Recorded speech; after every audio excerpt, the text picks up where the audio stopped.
we were basically like, hey, we're gonna like burn through our savings for like a year to get this business scaled. And like that was it. The definition of all in. Yeah, I think that we can make this work, and I know I'm gonna work hard at making it work. At the time, I did not have another job that I had saved up from working overseas in China. We rode the remote wave. We operated during the COVID boom. No matter what shape the company takes, I feel like I owe it to the market based on what we do.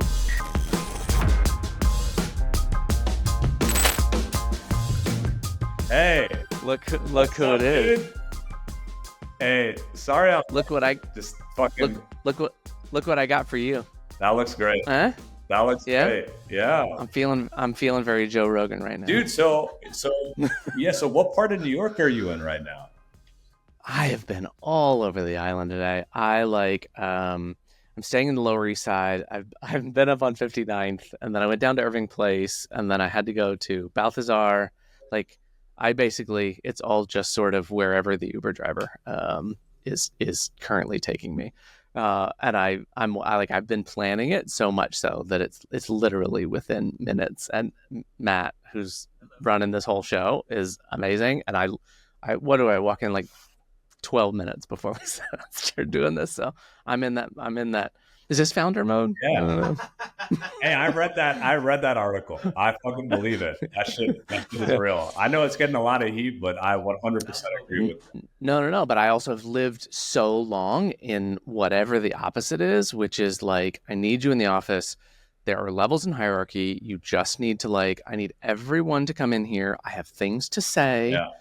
Now I want you all to go have separate, smaller meetings and talk about what I talked about. You know what I mean? Yeah. Versus the thing that I want to talk to you, but like literally this moment is this week we released iPhone 2 days ago. Android's getting submitted as we speak. Nice. Chrome, Firefox, Edge, and Mac is next week, and PC's the week after that. Nice. Like, I think it's one of those things that, like, if you were to release an extension in a sort of normal, we would have focus groups about it. We would sort of talk about like how this is going to work, and it's just so different when you're like, no, this is what we do. Let's ship it. Let's get it out there. So, dude, I'll be in New York tonight. I'm flying in tonight. I have to go to a conference tomorrow. All right, New York. That's so it. I have your stuff. That's I'll it. try to ping you, see if we can link up either tonight or Let's do it. That sounds good. So let's rewind for a second. I was on your podcast and you said you should have a podcast. And now I have a podcast and now you're on it. Let's go. Yeah, let's do it. Yeah. Let's do it. So, all right, let's go back to there was such good stuff that you talked about when we talked last time, and I want to sort of circle back to that. And that's, one of the things that you mentioned in the early gun.io era that I resonated so much with, and the idea of 0 to is sort of like, I get 0 to 1. I get it. That sounds great. What is 1? Like when you're first starting, right? You just want some clients, but you gotta have enough money and you gotta get some people, and like, where is 1? And I love the gray space of those early days, and that's what I want to sort of talk about and start with was, is that early, what was the idea, or when did it start that you had that switch flip and you were like, this is it, I'm gonna build a thing, like, take me back to the early gun era, in that moment when you sort of started putting pieces together. Yeah, I mean, I've like given different sanitized versions of this story, and so I'll try to like maybe quickly summarize. So my friends and I, one that I met in China, and then one that I knew from college, we were always like entrepreneurial, and we always like had some interesting things like cooking, like separately, like not even together. And, I think one of my buddies and we were working on a separate business, basically to like have off-campus listing, like for colleges, right? And so we were using this is a long story, but it'll tie back to what you're asking. Like we were using WordPress basically as a directory to like put these listings on for like realtors that were in small college towns. We would charge them a fee.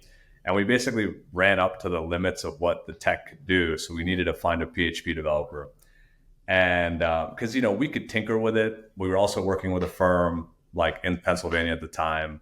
And I think we were just like this is a lot. And like, it's just like, So many people hit that threshold where they're like, should I be continuing to do this on WordPress? It's so Frankenstein now that it's like, I think it's time to leave for something else. yeah, totally. So, do we build our own app? Okay, what's that going to look like? How do we do that? And so we basically reached out to my third buddy, and I was like, hey, we need to do this. And he was like, oh, that's interesting. It's going to cost X, Y, and Z. And I was like, that's interesting.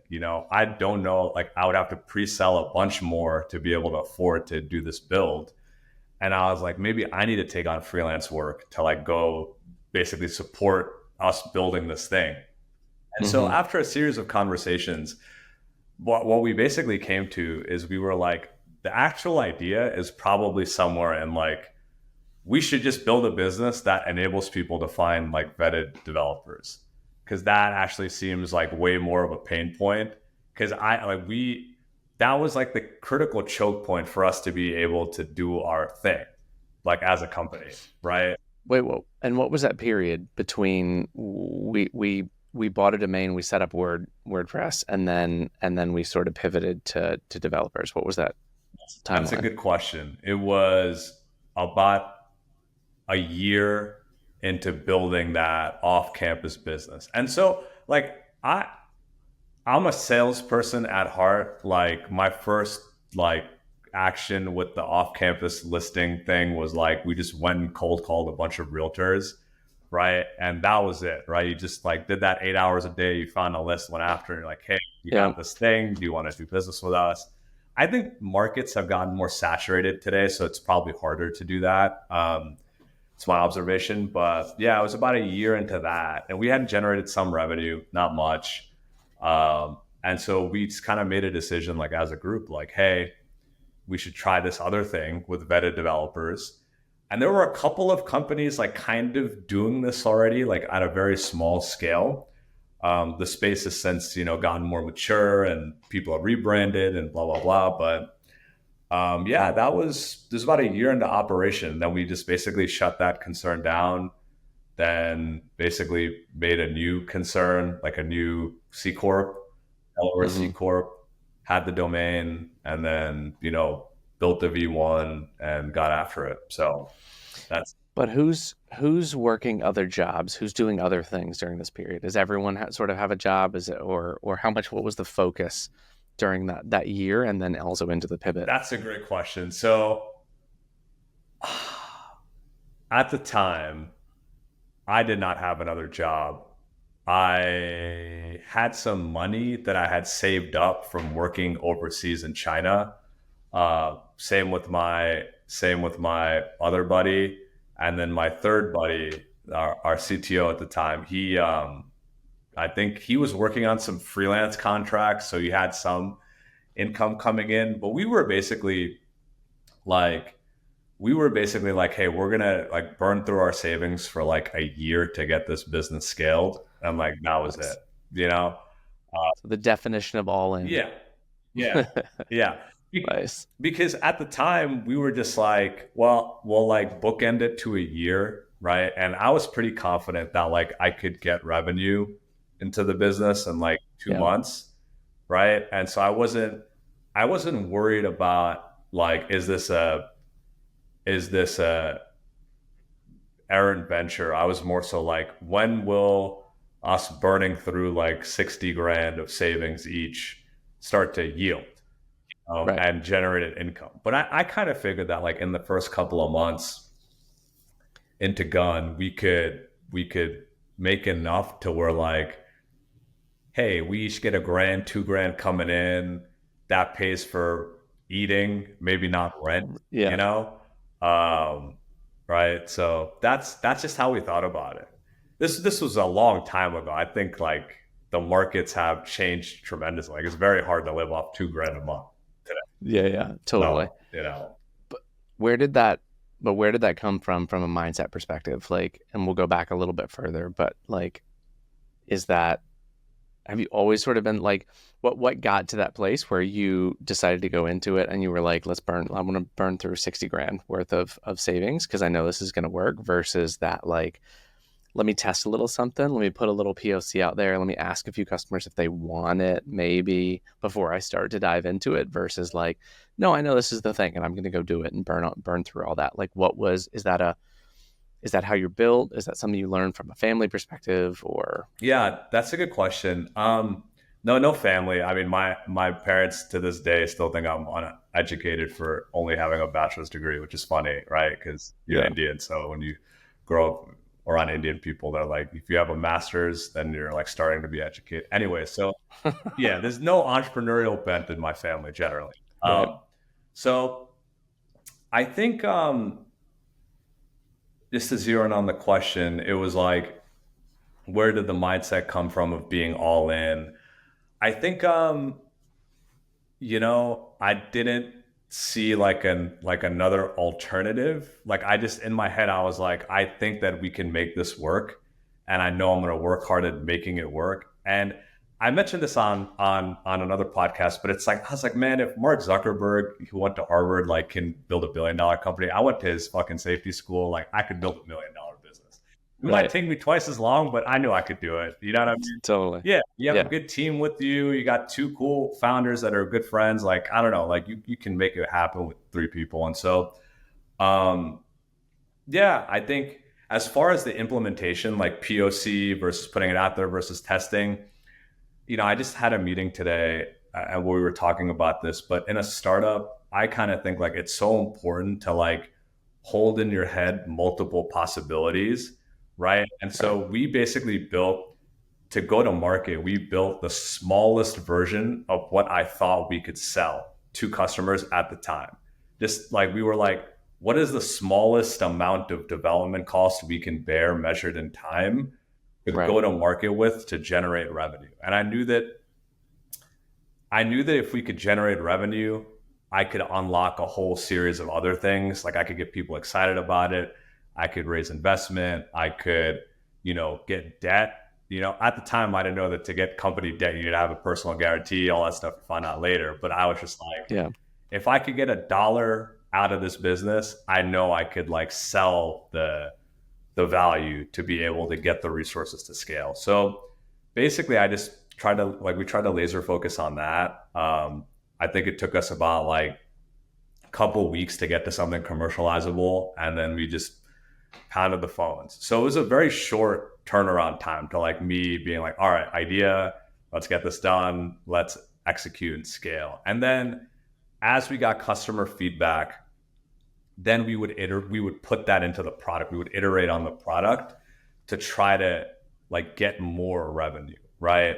So like really fast cycle times between go to market, convincing people to do business with us, and generating revenue. So first year I think we did like 60 grand in revenue, something like that. Amazing. So yeah. Which is 20 grand each basically, or like maybe it was like 15 grand each plus 20 to the business, something like that. So you can see it. You can see where it's going, and even by covering, like you said, some of the personal costs and expenses and stuff like that, you're like, oh, I can taste it. If we just do if we do twice this, then I'm pretty good. If we do 3 times this, I'm amazing. Yeah, and like I mean, it's funny. Like even like that's all it is, right? It's just you and like your co-founders like getting after it, covering all the bases, trying to make sure you guys are focused on getting revenue. That's it, So well, it's great. Sorry. It's great you had a support system like during that in your co-founders. Like, did everyone have a little bit of a role, or how did that work from a sort of emotional and psychological support going through the like, is this going to work? So what's funny is like I considered myself like the least qualified to be the chief executive, but I knew both of them better than they knew each other. So I think they were happy with me being in that role, Right. but not either of them because they didn't have that trust yet. Now, maybe they'd tell it differently. Maybe they'd be more charitable and be like, no, you were fit for it. But I think like that's just how things shook out. Um, but as far as the duties and not the title goes, I mean, basically me and JP, we were on the sales end. I think actually he was more marketing, like getting content, trying to promote distribution, trying to increase traffic. I was more sales end. And then Rich, who was our CTO, like founding CTO, he was more technical. And so we just kind of covered different areas. Both me and JP would be involved in like the business shit, like doing our annual filings and like making sure we're paying our taxes, like setting up our Stripe, you know what I mean?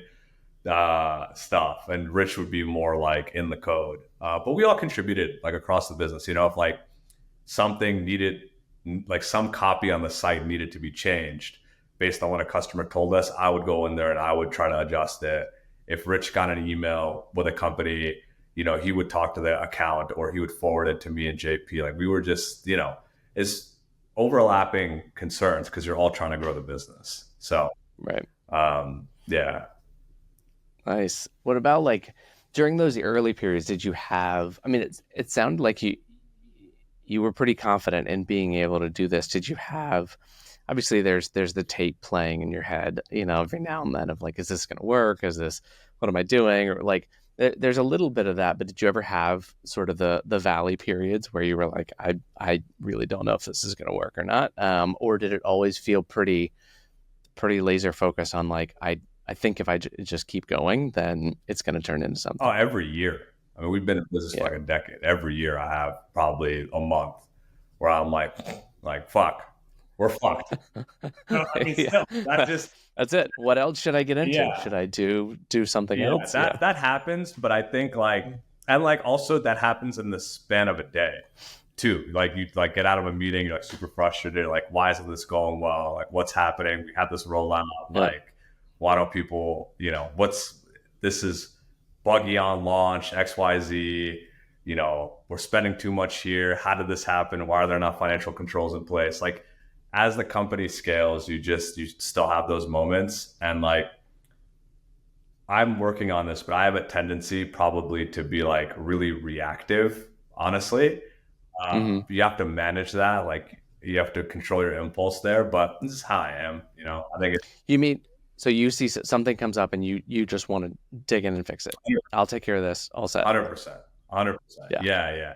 It's good in a way. Like you have to be like that. But sometimes when you do that, you probably rob people of being able to do that in the work, you know? Right. But yeah, there are always moments. I mean, shit, I remember one time in the journey, this is like maybe year 2 or year 3 of the company, like we had like 20K in the bank or something, maybe less actually. And, but we had outstanding receivables of like 70, right? And so then we also had outstanding payables of like 50 or something. So like, how do you manage? You may have some money coming in, you have some money going out, you have very little cash, you have to make your internal payroll. And I'm pretty sure we pulled down like a couple like basically usurious interest rate loans. And you know, it's like 20%, right? Compound. So, you know, I just need a month. I just need 2 months to like, So many of those moments, you know, but that one moment in particular was like pretty nerve wracking. But we've had moments like that through the years. Now, as the business matures, like one thing that I've learned is like, if you have a track record of like strong and stable business performance, like banks, investment firms, VCs, like they'll give you money to execute as long as you have like proved your mettle and your ability to like maneuver.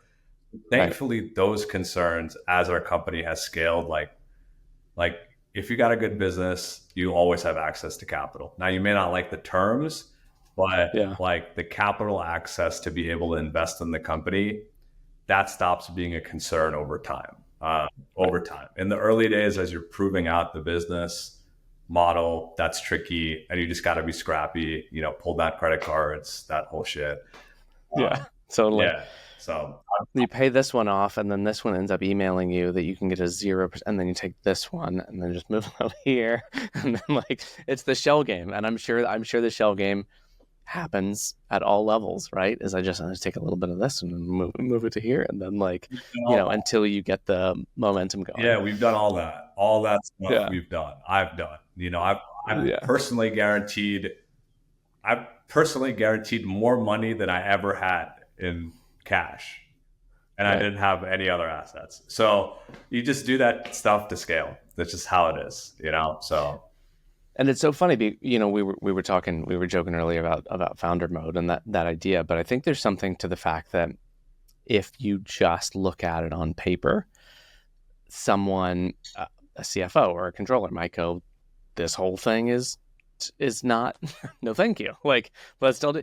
But in your head, you have that vision, you know where it's going to go. You sort of see that roadmap, you know where you're going, and you don't, those things where it's like you're guaranteeing more than you have, and is just sort of little speed bumps on the road, versus if you were to make logical decisions on every single one of those, then it probably would have been like, you should shut it down and go work at a restaurant, or Yeah, what, but I don't know, what is logic? All new businesses are basically conditioned to fail. The success rates are very low. If you just look at the numbers of how many new companies succeed, probabilistically, it's oriented towards failure. So if you're just data driven in your approach for making decisions on an early company, at the macro level, you will reason yourself into never starting. You just will, because probabilistically, it's not going to turn out well. But part of the experience of being an entrepreneur, at least in my experience, is you have to bend that likelihood curve, right? That's what you're trying to do every day by making good decisions every day. And, you wake up 10 years later or 5 years later, or 2 years later, and you're okay, cool. We're on the right trajectory for now. But markets change. They evolve. So what your strategy is going in that year may be different. You got to reinvent, all that stuff is true. So yeah.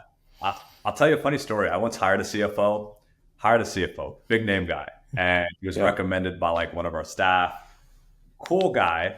But I was okay, we hired this big boy CFO. He's making a lot of money. He's going to make sure that we don't fuck up and run out of money. I'm that's job number one of a CFO is I stare at the cash balance.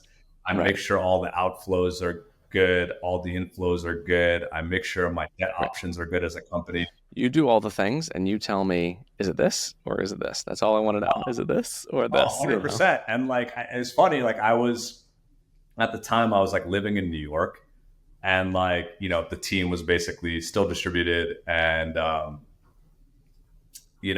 I was a little bit disconnected, I think, from the daily goings on. And one of my business partners calls me. He's hey,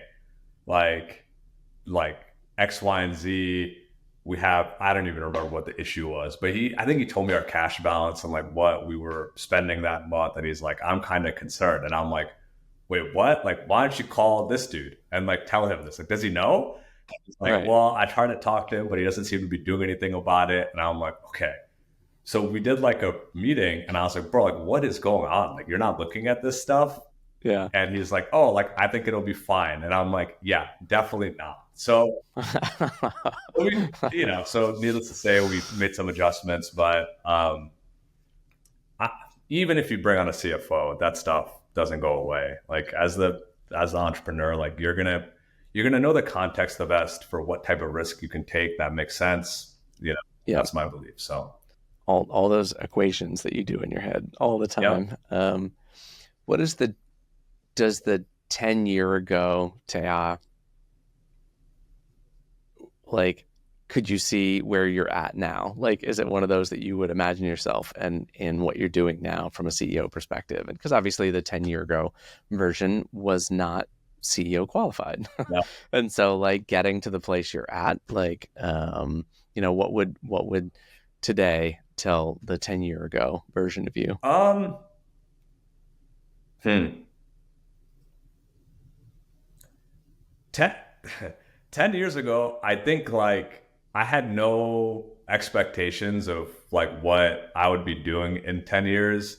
I didn't really know. And I think, you know, I would probably be proud of like what we've built like as a team, 10 years later, like pretty proud of like, what we've done for companies and developers.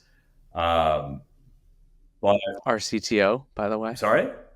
Our CTO, by the way. Yeah. First interview with Gunn, all done. Awesome. And Martina has built an elegant machine now. So Awesome. thank you for that. Tell the 10 year ago version. Yeah, I will. Thank you. That I always love hearing that because like, one of the like reasons why we started the company is like I didn't grow up with like a lot of economic opportunity. So it was cool to be able to build a business that like is fundamentally predicated on creating economic value for like founders, people scaling companies, and for talent that they're hiring and working with and scaling their companies with. So it's like we make money if people make money together, and that's a really good feeling. Um, Yeah. so yeah, I don't know. I mean, it's funny. Like, I actually, I feel like CEO is just a role that I play for like half my day. I don't. That's not like a big part of my identity. Like being successful and doing my best every day, that's important to me. But like Hmm. to me, CEO is just like a job title. You know, I, that's it. I don't think too much about it, honestly. Yeah. So yeah, I look at myself as like Well, I'm the company's chief evangelist. I try to. yeah. That's it. So yeah, And it's funny if you take we were talking back to the founder mode versus sort of manager mode. If you think about it, if you take away all the titles and all the hierarchy and stuff like that, it's really just for a specific thing. You have the most context of anyone in this area for this company. So it's like, yep, if we're gonna make a decision, I have the most context. Here's what we're gonna do, and so it's interesting to sort of I think take away sometimes all those like how we think about levels and career advancement and all those, especially from an entrepreneurial yeah, perspective. That Mark when he started Facebook and Mark now, you know what I mean? Like it's one of those that it's just the most context, and the mixture of to your point around sort of vision and determination and some of the other pieces, but getting away from sort of what a role should be, and just growing into what you become. yeah, totally. I mean, and like different skill sets for CEOs matter at different parts of the journey. Like, if you're a public company CEO, like you have to be pretty good, I think, at like managing competing interests and like thinking Mm-hmm. strategically but performing to quarterly expectations, right? As like private company CEOs, startup CEOs, we get the benefit of like we get to invest in like a 2 year 3 year strategy, right? And so you can tolerate the ups and downs, and I don't have to be political with our investors. I can be like, Right. this is going shit, this is going really well, I'm excited about this, I need more money over here, like we need to kill this part of the org. Like I can be very straightforward, and they're like, cool, Yep. sounds good. If you're a public company CEO, like your board can just vote you out if like they're not happy with Yeah. a Yeah. quarter's performance or multiple quarters performance, right? Right. I do think that's one of the privileges, like where like as you say, we get to have a lot of context and make decisions about the company, and it feels pretty good. I'll say that it's pretty dope to Nice. have our jobs. I think so. So So coming to present day, what is the next to that point? What's the next 2 to 3 years look like? Like, what are some of the things that you're sort of pushing towards? yeah, I mean, I think from a vision standpoint, like at least this is the way I see our space, and like maybe you can share how your experience has been, but it's like we have built the company basically as an agency first, then as a platform. And so like we're building into more of a self-serve model. And one of the things that I notice about like when I go to conferences and I meet with different leaders who are like, hiring people in this market, they are like, hey, we like your end-to-end solution, but I just want to talk to some people, and like I don't need you to do like all this AOR, payments, compliance. Like, I don't need that shit. I just want to meet some people. Maybe I want you to vet some of them. Maybe I don't. I Mm-hmm. have 3, 4 engineers that will be a part of the interview process. So I just need applicants. Or, hey, I want to hire somebody. I need you guys to help support cross border. I need you to do all the compliance for me. And Right. so thinking about the business is a little bit more modular. And the next arc of the company is something that like we're working through, workshopping, I would say, um, just so we can support more use cases across like the hiring landscape. Because HR recruiting is is a very interesting industry to be in. Yeah, Like, it is. yeah, it's all relationship based. There's like very little competitive differentiation, right? It's just that's the Right. truth about recruiting. Because what we do, another recruiter can do if they have relationships with our network. I think the strength of our business is our network and our brand and how much developers like working with us and companies like y'all enjoy working with us. But trying to make the business more modular so we can Mm-hmm. like so as you guys scale, like you probably don't need a full platform end to end. You probably just want a couple of developers to look at, maybe decide to interview, or maybe you're like, hey, I want to work with a Latin American shop, but I don't want to handle the compliance piece, or I want an audit of the work they're doing. We want to be able to Yep. plug in and support that basically. So that's what the next couple of years looks like. I think it's great, and I've actually worked with and for and partnered with other like hiring and recruiting firms in past lives, and so I know it fairly well, and I love the modular piece because being able to also there are times where I just want to sort of search and get an idea of Yes. what things are looking like, Yes. and I may sort of like flag a couple of people and go, this could be interesting. But then there are other periods where, if we scale up and there's a big curve and I need to add, get 4 or 5 people. Um, by the way, shout out to Carrie, who's amazing. Yeah. I would totally Slack Carrie and be like, I have a need. I cannot write you all the job descriptions, but if I can just loom myself talking for a minute, like, and that's literally what we've done a couple of times. And I think total with Gun, I've had 3 interviews with 3 people, and 2 of them we hired. That's it. And so being able to, and I know that running HR at larger firms where I was in charge of operations and hiring, I would go through those. It was a 2-month cycle having someone come into the office and, so nice to meet you. Can I get you some water, and why don't you sit down here, or whatever it is. And to be able to sort of get more into this, like, no, just help me sort of figure this out, or let me sort of figure it out for a minute, and to be able to flex in that is so great, because it's never just one or the other. There's always different cycles, and sometimes, like I said, it may be like, I'm going to send you a video of what I need, or I'm going to just send you a big write up, and if you can just help me solve this, that would be great. And then other times that, like, I want to, I'm looking for something very specific, and I want to sort of pick through it myself. And so I like that. I Yeah. like that approach. That's awesome. Yeah. And I mean, Yeah. like, even before you look at people, you may want to look at like, what's compensation looking like? Like, how much do I need to budget? And so, Yep. we have a database of all of the compensation of everybody that's ever gotten hired across the world. And so Mm-hmm. just exposing that to you before you're even ready to hire, like that will help you size and budget and estimate and see when you can time certain things before you even enter into a hiring motion. Cause that's costly. That takes time away from other stuff. And so that's some of the, yeah, I mean, to your point, that's some of the thinking around the modularity piece. At least, the way we'll do it is when we put together our annual roadmap every year, we'll budget in roles at certain times of the year, right? And Yep. so if you're layering in a cost, let's say in April of the next year, you want to know what that ongoing cost is, because you need to be able to put that in your financial plan, right? So, Right.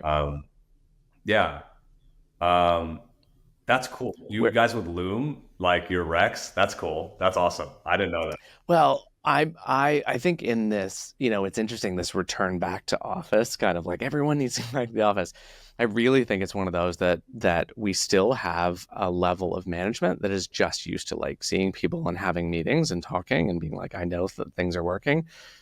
In the with using tools appropriately, thinking about Slack. I use Slack audio messages all the time, right? I'll just I'm in the car, I'm on the go, I'm picking up the kids from school, and I'll record something. I've done this for Carrie. She can attest. I'll just record like a minute as I'm driving. I'll hit it and I'll go, hey, so this is what I was thinking. If we could look for somebody like this and then this, but I want to make sure that this and send it, and Slack transcribes it, and then she can basically just read it and goes, cool, sounds good. I'll look for tomorrow.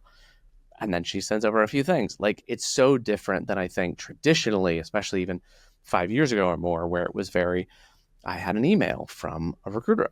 Do you have time to meet this week? I'd love to meet with you. And then I'm going to send over a stack of resumes. If you can please review those. You know what I mean? It was just this long sort of cycle to get to where I wanted to get to, which was just send a couple of people over and let us talk like this. And this is how I end up doing it anyway, because from a resume perspective, things kind of blur sometimes, but you really start to meet someone, over video chat or in person, and it goes much quicker.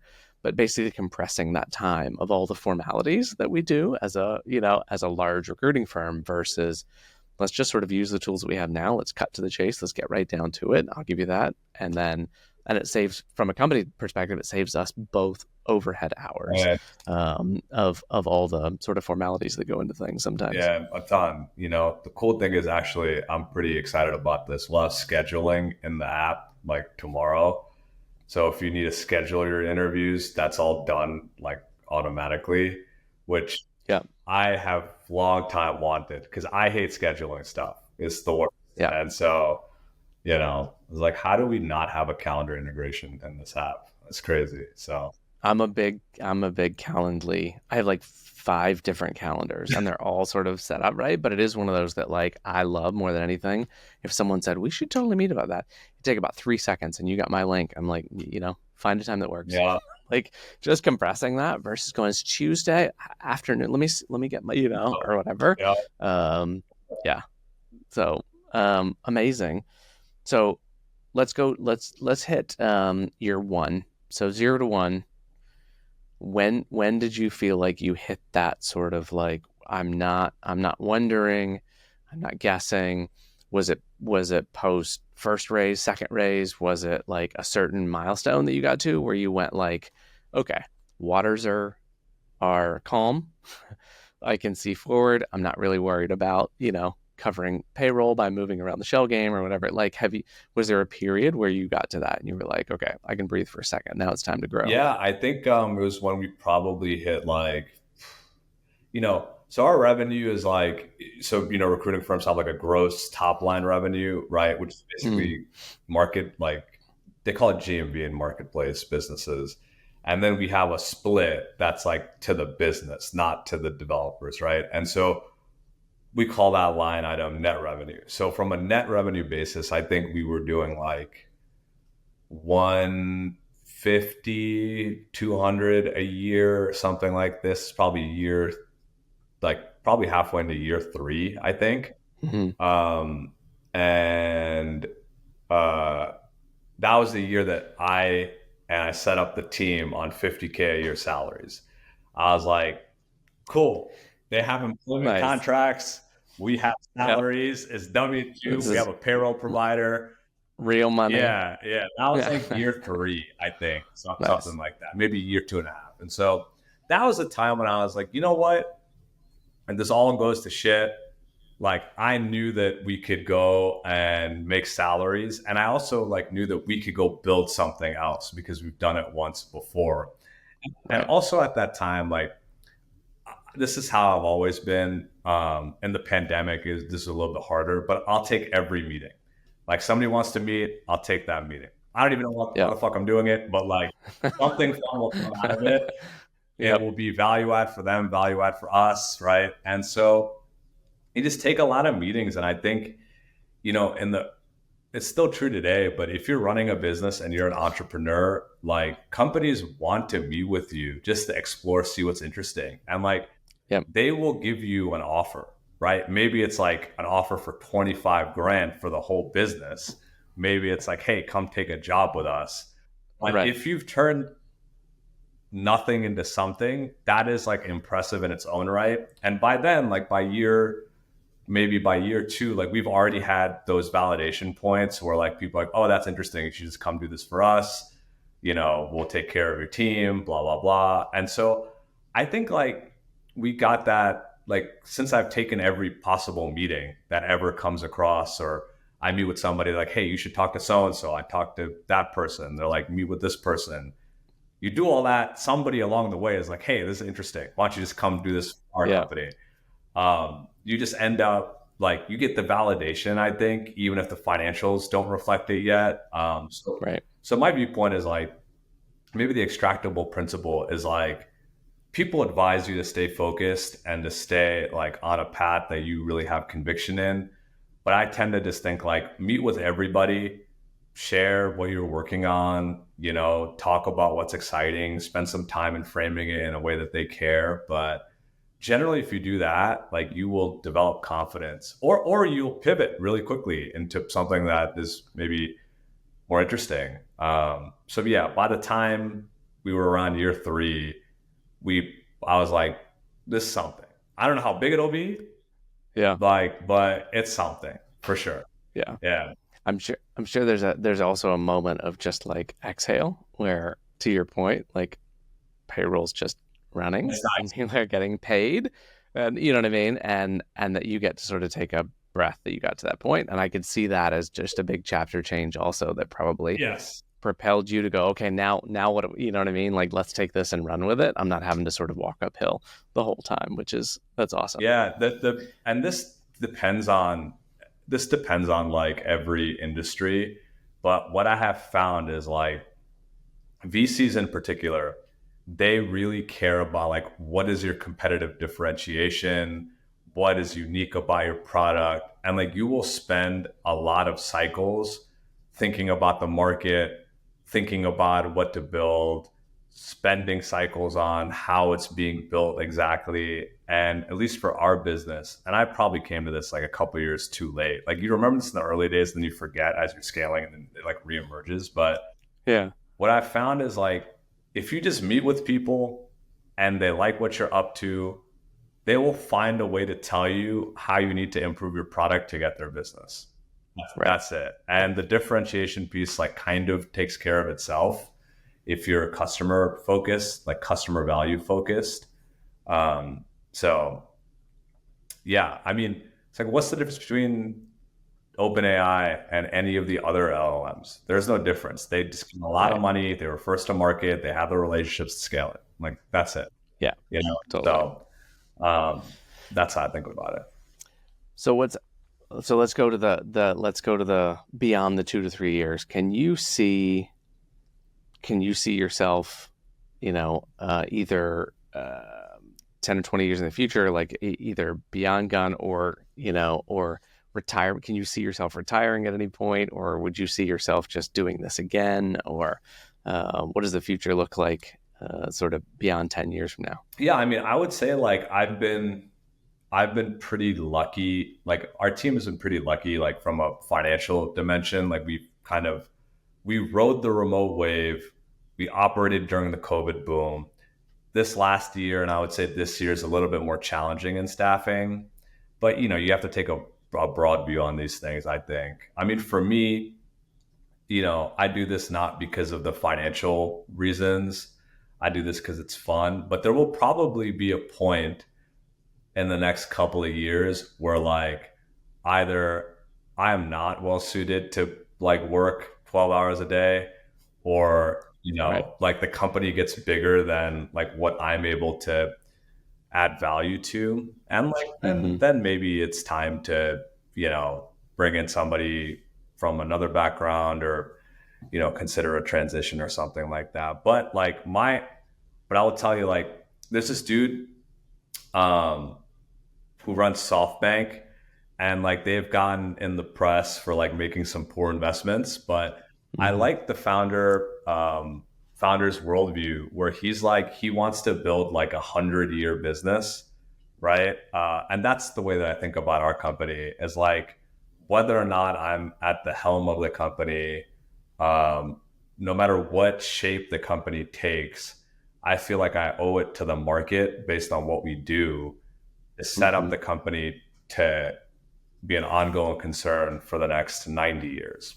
So that's what I try to spend my day thinking about. And generally when I make strategic decisions, I think about it like this is a 2 to 3 year arc that we're pivoting to realize an opportunity that I see based on market conditions that we're going to execute on for like a 3-year period, but directionally sets us up to continue to operate against a 100-year vision. Nice. So that's just how I think about it. Like I want the company around for a long time, whether or not I'm involved, whether or not my family's involved, whether or not my coworkers today are involved. Like I want the company to continue on, at least for the next 90 years. So nice. Yeah. Amazing. Well, that's a good vision to have. And, you know, that's a good thought to leave people with is that 90-year, 100-year vision when you start into it.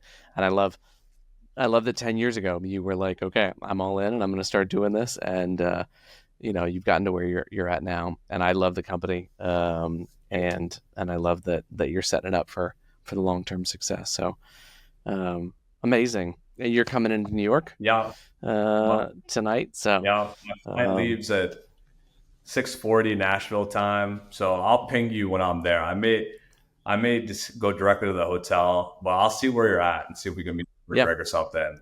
Totally. So amazing. Yeah. Cool. Well, thanks for coming on the podcast. That was your idea. No, you were like you should have one. You should have a podcast. I'm like, okay, here we go. Well, now you're on it. Well, I'm glad that you're doing it. You know, I think the world needs to hear your voice, and I think you bring a unique perspective to just the world. So I'm glad that you're doing it, but it's not my doing, it's your doing. So I'm happy that I'm a guest here, and to the extent that I could maybe say something interesting, like I'm honored to have. So yeah. Amazing. Cool. Sweet. Well, thank you. All right, man. All right. We'll talk soon. Yeah. Maybe see you soon. Who knows? So totally. Yeah. That'd be great. Yeah. Peace. See ya.